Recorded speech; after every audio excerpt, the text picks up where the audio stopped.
Students, जैसा कि हम लोग 1000 की क्वेश्चन सीरीज कर रहे थे, तो उसी 1000 क्वेश्चन सीरीज में मैं आगे कंटिन्यू करूँगी। हम लोगों में ने 240 क्वेश्चन कवर कर लिया था। आज मैं 241 से क्वेश्चन आप लोगों को कवर कराऊंगी। ओके। क्वेश्चन स्टार्ट करने से पहले अगर जो न्यू व्यूवर्स है जिन्होंने मेरे चैनल को सब्सक्राइब नहीं किया है वो सब्सक्राइब कर लें। मैं स्टार्ट करती हूँ। हमारा जो पहला क्वेश्चन है वो क्वेश्चन है कि एक मिनट। हमारा पहला क्वेश्चन है कि ये क्वेश्चन नंबर है 241। वैश्वीकरण में जो कारक महत्वपूर्ण नहीं है वह हैं। तो यहाँ पे वैश्वीकरण की बात हो रही है। ग्लोबलाइजेशन में क्या कारण महत्वपूर्ण नहीं है, ठीक है। तो इसका पहले हम ऑप्शंस देखते हैं क्वेश्चन में क्या क्या ऑप्शन है। पहला ऑप्शन हमारा है विश्व व्यापार संगठन, पश्चिमीकरण, विश्व आर्थिक मंच, प्रतिस्पर्धा। तो स्टूडेंट यहाँ पे जो क्वेश्चन था वो वैश्वीकरण का जो कारक महत्वपूर्ण नहीं है ये पूछा गया था। तो इसके अकॉर्डिंग अगर हम देखें तो विश्व व्यापार संगठन महत्वपूर्ण है और विश्व आर्थिक संगठन भी महत्वपूर्ण है और प्रतिस्पर्धा भी होती है, कॉम्पिटिशन्स भी होते हैं। तो जो नहीं है वो हमारा कौन सा होगा? वो हमारा होगा पश्चिमीकरण, ठीक है। राइट आंसर हमारा बी होगा यहाँ पर। नेक्स्ट क्वेश्चन है 242। ये क्वेश्चन है हमारा, निम्नलिखित में से किस दृष्टांत को एक संदर्भ समूह व्यवहार के रूप में नहीं माना जा सकता? तो किस दृष्टांत को एक संदर्भ समूह व्यवहार के रूप में नहीं माना जा सकता यहाँ पे पूछा गया है। इसका ऑप्शन हम देखते हैं। सर्वहाराकरण, मार्क्स में मैंने ये पढ़ाया था आप लोगों को सर्वहाराकरण क्या होता है। आधुनिकीकरण, सांस्कृतिकरण, बुर्जुआकरण। बुर्जुआकरण भी मार्क्स के कॉन्सेप्ट में हम लोग ने दोनों कॉन्सेप्ट पढ़ा है, बुर्जुआकरण और सर्वहाराकरण। तो यहाँ पे तो संदर्भ समूह के वे में हम इसको देख सकते हैं। प्लस सांस्कृतिक समूह को, ये सांस्कृतिक को भी हम संदेश समूह के वे में व्यवहार के रूप में मान सकते हैं। लेकिन जो आधुनिकीकरण है हमारा, ठीक है, मॉडर्नाइजेशन है जो, उसको संदर्भ समूह व्यवहार के रूप में नहीं माना जा सकता है, ठीक है। इसको ध्यान रखिएगा ये क्वेश्चन। नेक्स्ट है यहाँ पे 243। मिल्टन सिंगर और मैकमेरिट ने किन संकल्पनाओं का प्रयोग करके भारत में सामाजिक परिवर्तन का अध्ययन किया? तो इन्होंने सामाजिक परिवर्तन का अध्ययन के लिए कौन सी कॉन्सेप्ट दिया था? यहाँ पे यही क्वेश्चन है हमारा। आप लोगों को इसका आंसर पता है, जल्दी से कमेंट बॉक्स में कमेंट कीजिए। औद्योगिकीकरण का और भूमंडलीकरण, लघु और बृहत् परंपरा, संरचना और प्रकार, पश्चिमीकरण। तो मैकमेरिट और मिल्टन सिंगर ये कौन से अवधारणा से रिलेटेड हैं आप लोग जानती हैं। हम लोगों का बहुत इजी कॉन्सेप्ट है ये, लघु और बृहत् परंपरा, ठीक है। इसका राइट आंसर हमारा यही होगा कि मैकमेरिट और सिंगर जो सामाजिक परिवर्तन का अध्ययन इन्होंने किया था, लघु और बृहत् परंपरा इसका राइट आंसर है। नेक्स्ट क्वेश्चन है क्वेश्चन नंबर 244। उन सामाजिक प्रक्रियाओं की पहचान कीजिए जो सामाजिक ढांचे में परिवर्तन से संबद्ध हैं। तो यहाँ पर हमारे कुछ आइडेंटिटी दी गई है जो सामाजिक ढांचे में परिवर्तन, और नीचे यहाँ पर हमारा कूट भी दिया गया है, ठीक है। तो ये कूट के हिसाब से हमको इस क्वेश्चन को मैच करना है कि क्या कोड कौन सा हमारा सही होगा। तो यहाँ पर स्टूडेंट देखिए हमारे जो ऑप्शंस में है, औद्योगिकीकरण, संस्कृतिकरण, आधुनिकीकरण, वैश्वीकरण, अंतर पीढ़ीगत संचालन, अंतर पीढ़ीगत संचलन, ठीक है। तो यहाँ पर अगर हम ऑप्शंस को देखें तो हमारा जो संस्कृतिकरण है, ये तो सामाजिक ढांचे में परिवर्तन से संबंध नहीं है। और हमारा जो यहाँ पे ये है अंतःपीढ़िगत संचलन और अंतरपीढ़िगत संचलन, ये भी नहीं होगा। तो हमारा यहाँ पे क्या बच रहे हैं ऑप्शन में? औद्योगिकीकरण, आधुनिकीकरण और वैश्वीकरण। ये सामाजिक प्रक्रियाएं ऐसी हैं जो सामाजिक ढांचे में परिवर्तन से संबंध है इनका। ठीक है, औद्योगिकीकरण, आधुनिकीकरण, वैश्वीकरण। इसके अकॉर्डिंग हमारा जो आंसर बन रहा है पहला, तीसरा और चौथा। तो हम यहाँ पर देखते हैं ऑप्शन में ये ऑप्शन है कि नहीं। तो स्टूडेंट, ये ऑप्शन हमारा डी नंबर पर है। डी ऑप्शन पहला, तीसरा, चौथा ये राइट आंसर होगा आपका। इस क्वेश्चन को ध्यान रखिएगा स्टूडेंट, क्योंकि ये वाला क्वेश्चन आपका कई बार पूछा गया है। ओके, नेक्स्ट क्वेश्चन है यहाँ पर क्वेश्चन नंबर 245। ये क्वेश्चन है आपका कि संस्कृतिकरण का परिणाम है। संस्कृतिकरण का परिणाम क्या है यहाँ पर ये बताना है। तो ऑप्शंस में दिया गया है जाति प्रणाली में संरचनात्मक परिवर्तन, किसी जाति की सांस्कृतिक गतिशीलता, धार्मिक प्रणाली में परिवर्तन, जातीय विचारधारा में परिवर्तन। तो स्टूडेंट, संस्कृतिकरण का परिणाम यहाँ पर क्या है? किसी जाति की संस्कृति गतिशीलता। ये राइट आंसर होगा हमारा option number B. Okay, next question है क्वेश्चन नंबर 246। निम्नलिखित में से किस अवधारणा का सीधा संबंध परिवर्तन से है? तो किसका सीधा संबंध परिवर्तन से है ये बताना है। ऑप्शन है हमारे एकीकरण, समाजीकरण, परकीकरण, संस्कृतिकरण। तो आप लोगों को इसका आंसर पता होगा, क्योंकि इसका आंसर हमारा संस्कृतिकरण है। आप लोगों को ने इसको बीए के पेपर में पढ़ा होगा सोशियोलॉजी में, सामाजिककरण और सांस्कृतिकरण। तो सामाजिकरण का सीधा संबंध हमारा होता है संस्कृतिकरण से। ठीक है, संस्कृति में परिवर्तन होता है तो समाज में सामाजिक परिवर्तन भी होता है उसके बिहाफ पर। नेक्स्ट क्वेश्चन है क्वेश्चन नंबर 247। इसका आंसर आप लोग जल्दी से दीजिए, बहुत इजी ये क्वेश्चन है कि किस वेद में सर्वप्रथम वर्णों की उत्पत्ति का उल्लेख किया गया है। ये उस बार क्वेश्चन आया था आप लोगों का, और ये पीजीटी में भी, अभी जो पीजीटी से पहले वाला हुआ है उसमें भी ये क्वेश्चन एज इट इज़ यही क्वेश्चन आया था कि सबसे पहले वर्ण की उत्पत्ति किस में हुई है, वेदों में से किस वेद में हुई है, ये क्वेश्चन था। तो यहाँ पे वैसे तो ये बहुत ही इजी है, आप लोग आंसर इसका बताइए। सामवेद में हुआ था, यजुर्वेद में हुआ था, अथर्ववेद में हुआ था कि ऋग्वेद में हुआ था? तो स्टूडेंट, इसका जो राइट आंसर है वो हमारा ऋग्वेद है। इसको ध्यान रखिएगा, ये क्वेश्चन कई बार पूछा गया है, बहुत इजी क्वेश्चन है ये। ठीक है, नेक्स्ट क्वेश्चन हमारा है 248। भारत में धर्मनिरपेक्षता का तात्पर्य है। तो धर्मनिरपेक्षता भी मैंने आप लोगों को कई बार बताया है। इसमें देखिए ऑप्शंस जो हमारे दिए गए हैं उसमें है कि सभी धर्म को बराबर सम्मान देना, बहुसंख्यक समुदाय के अधिकारों में कटौती करना, सभी सही हैं, धार्मिक अल्पसंख्यकों को अधिक से अधिक सुविधाएं देना। स्टूडेंट, धर्मनिरपेक्षता मतलब हमारा सभी धर्म बराबर हो। ठीक है, धर्मनिरपेक्षता ये होता है।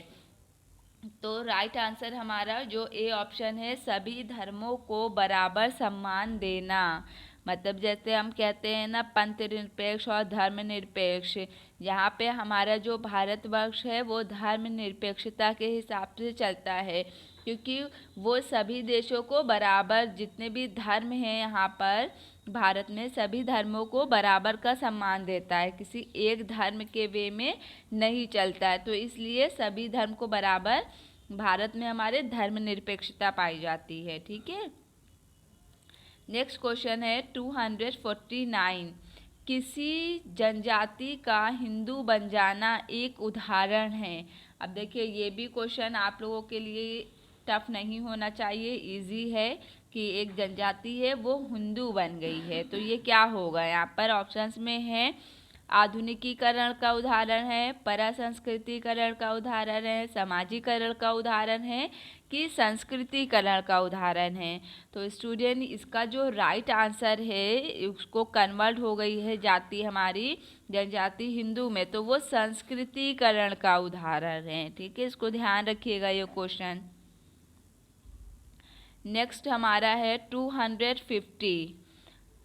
ये क्वेश्चन है लिव इन रिलेशनशिप का एक नवीनतम का प्रघटना है जो निम्न में से किस समाज में पाई और स्वीकार की जाती है।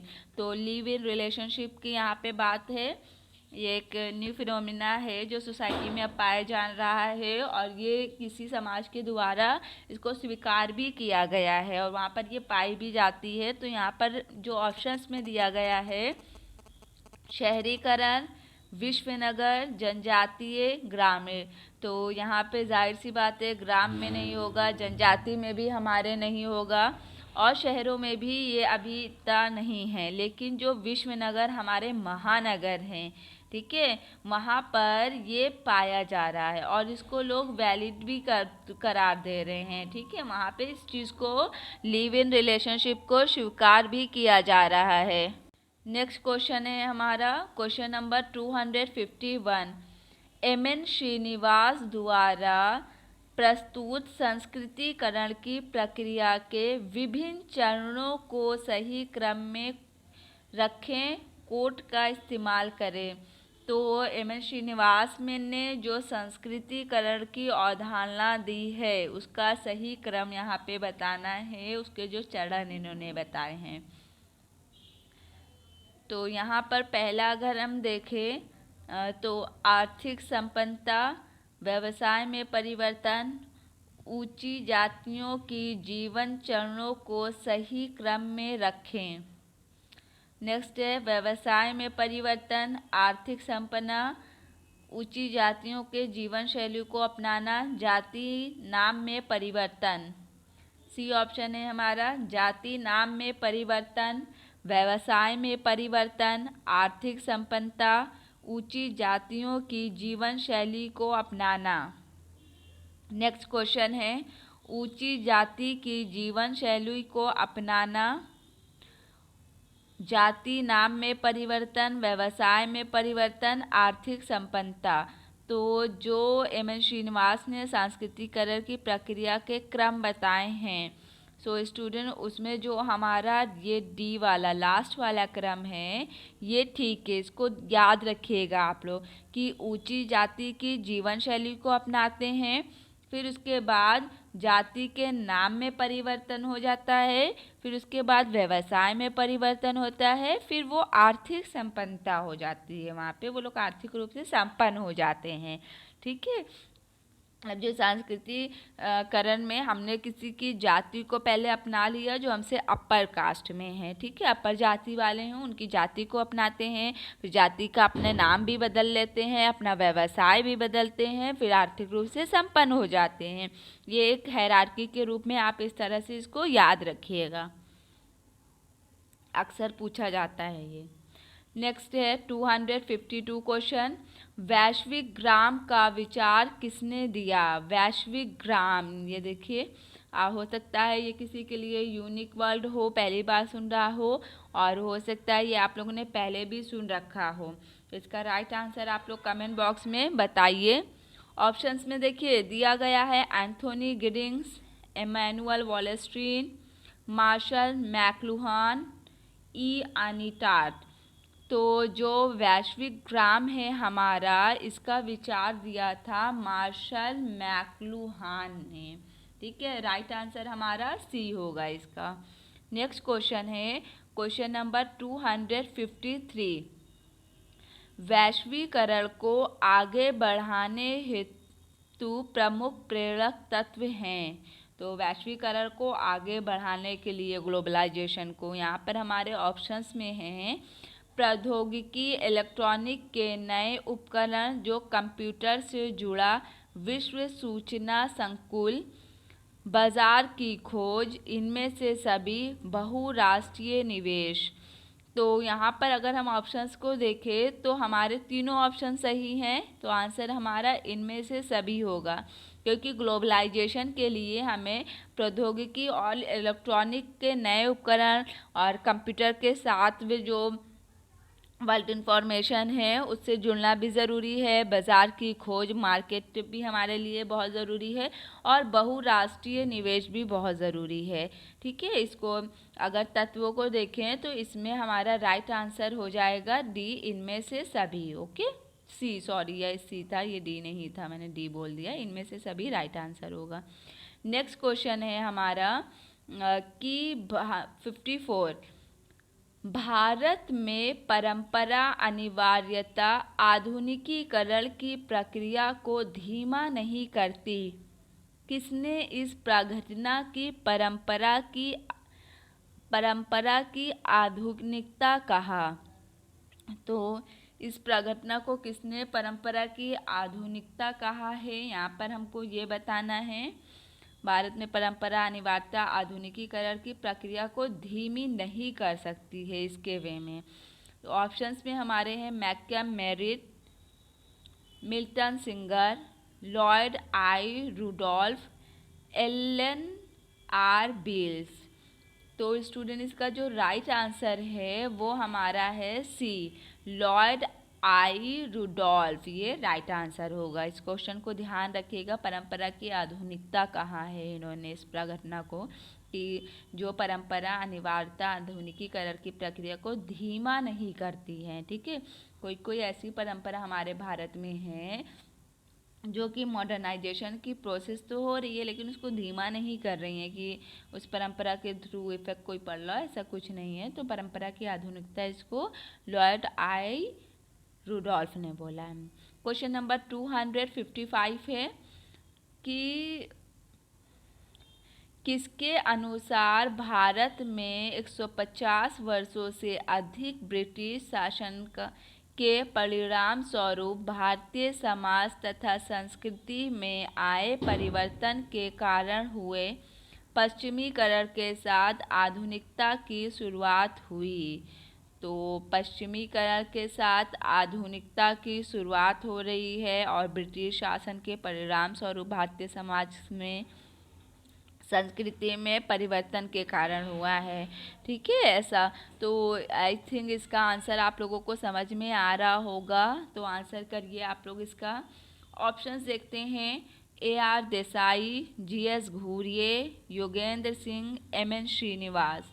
सो स्टूडेंट यहाँ पर देखिए, वैसे तो हम इसको संस्कृति में परिवर्तन के कारण हुए हमारे पश्चिमीकरण और इसकी शुरुआत हुई है, ये MN श्रीनिवास हैं इसके राइट आंसर हमारे। ठीक है, नेक्स्ट क्वेश्चन है हमारा क्वेश्चन नंबर 256, निम्न में से किसने लघु प्रथा तथा महान प्रथा की अवधारणा को दिया? बहुत इजी क्वेश्चन है, आंसर करिए जल्दी इसका।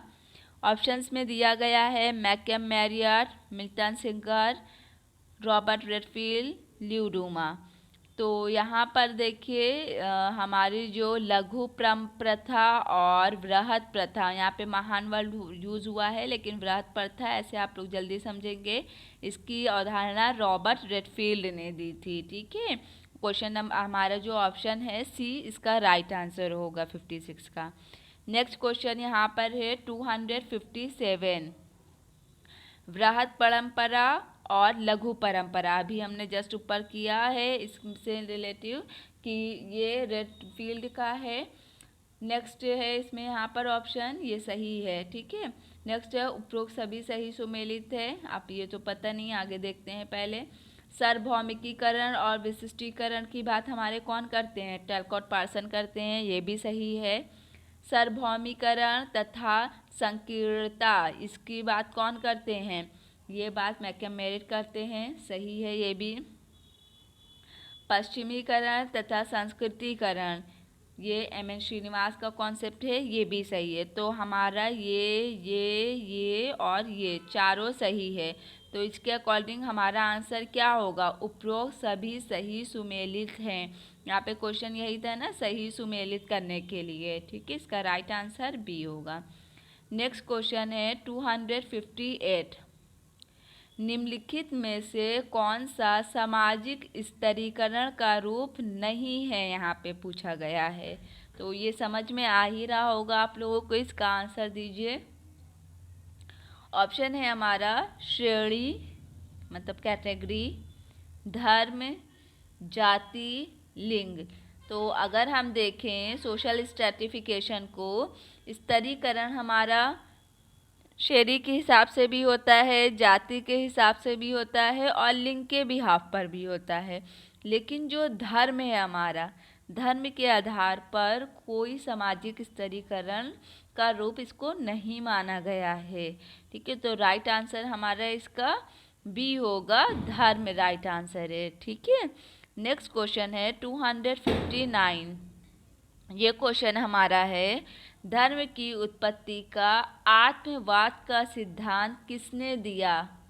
ठीक है, किसने इसको प्रतिपादित किया है यहाँ पर बताना है। बहुत इजी क्वेश्चन है ये भी, जल्दी से इसे बताइए कमेंट बॉक्स में। इसमें हमारे ऑप्शंस में दिए गए हैं Max Weber, H J Frazer, Emile Durkheim, E B Tylor. तो आप लोग जानती हैं कि धर्म की उत्पत्ति के लिए आत्मवाद का सिद्धांत टाइलर का है। अक्सर ये क्वेश्चन बहुत इजी है, लेकिन ये आता है, ये क्वेश्चन आपके पीजीटी में ज़्यादातर ये रिपीट हुआ है कई बार, टाइलर का आत्मवाद।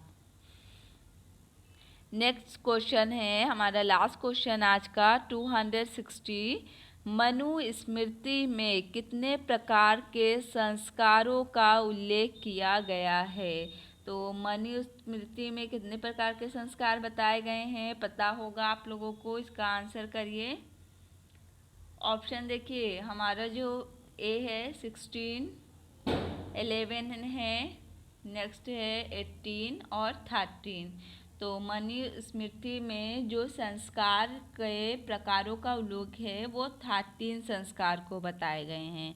ठीक है, 13 तरह के संस्कार को मनुस्मृति में बताया गया है। अगर ये क्वेश्चन आप लोगों को नहीं भी पता है तो इसको आप लोग रट लीजिए, इसलिए क्योंकि अक्सर ये पेपर फर्स्ट में भी हमारे जीएस का क्वेश्चन का भी ये पार्ट है मनुस्मृति।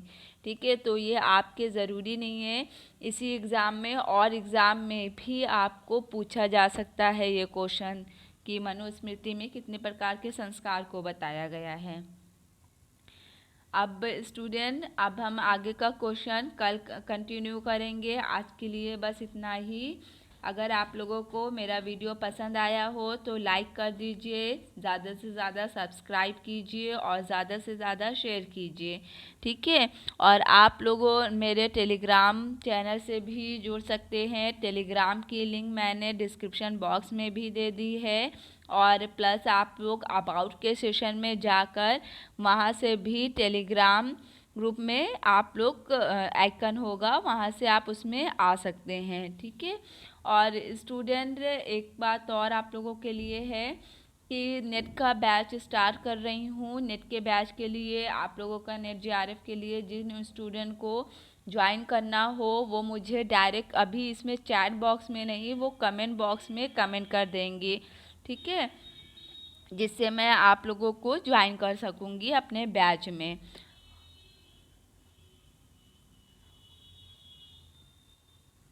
और जो व्यूवर्स अभी न्यू हैं, उन्होंने पहले के क्वेश्चंस को नहीं देखा हुआ है, तो वो प्लेलिस्ट में जाकर मेरे चैनल को सब्सक्राइब करे होंगे तो चैनल पर जाकर प्लेलिस्ट में जाएंगे, वहाँ से आपको 1000 की सीरीज़ जो इस वक्त चल रही है वो मिल जाएगी। ओके, आई होप आप लोगों के लिए ये इन्फॉर्मेशन बहुत हेल्पफुल रहेगी और आप लोगों को मेरा वीडियो पसंद आया हो। Thank you so much for watching this video.